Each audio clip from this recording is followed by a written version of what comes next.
June Lenker, Yeah. but their working relationship, for those that haven't seen it before, tell us a little bit how they work together. Yeah. Well, they hate each other, Yeah. basically, which is what happened in season 1. It's not a buddy-buddy type team. In season 1, the big difference between season 1 and season 2 is season 1 was looking to a case in the past which involved me, and she was digging into my past and discovering things about me that I didn't want people to discover. So we parted on very bad terms. And then what did you know? There was a phone call. There was a season 2. Yeah. And so we came back, and what's happened in this season is that there is a threat which is developing in which I need her help. I've got to bring her back into the fold, and she has to work with me, so I've got to put up with her. But we do not become chums, and our abrasive kind of relationship is one of the engines of the show.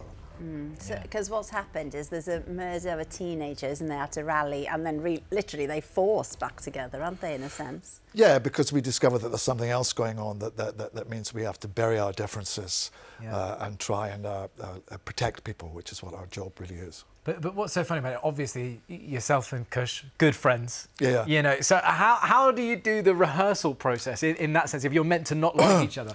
Well, the trouble is that Kush and I have known each other for years. I mean, we were in like, Torchwood together years ago when she was just young, and I directed her in I did a series called Getting On with Joe Brand, and I cast her in that because she was so brilliant. And then I watched her develop this wonderful career, all these wonderful jobs that she did, and so she's no stranger to me. It's something to do. She always surprises me.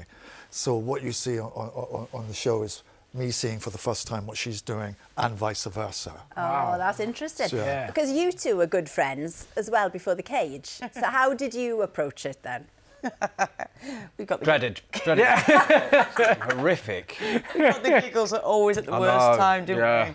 Yeah. Something so serious. And Peter, your wife is one of the producers on this project. Yeah. And apparently not scared to give you very honest feedback.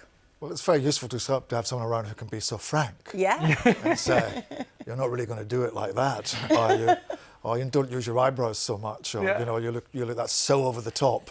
You can't be for real with it.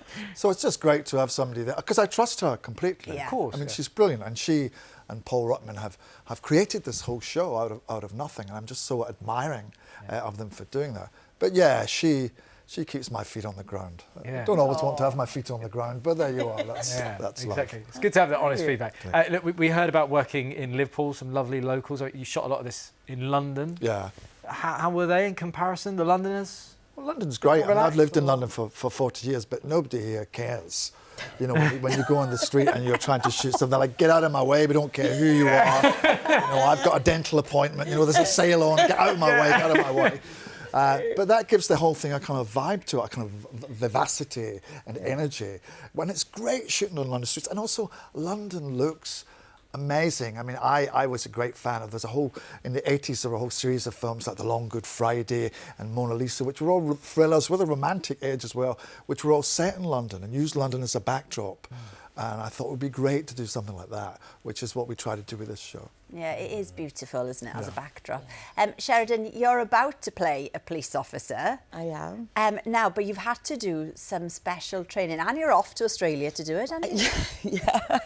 I'm actually really excited because it's very different to anything I've done before, but I'm doing gun training, combat training, learning to ride a motorbike, and I'm trying to beef up. There you are. Oh, stop! There's me on my bike. But I was going to say, how intense is that? Is that for a long time, or? It is. Well, the thing is, I fly next week to Australia, and I've got a couple of weeks there, so I'll do some more biking out there. But I've got a lot good. I don't want to turn up in Australia and let the Brits down, you know, and not be cool. Really going for it. So I'm really going for it. Yeah. I mean, if you look at my Instagram, it looks like I'm doing a Marvel films. It's like I've gone all in.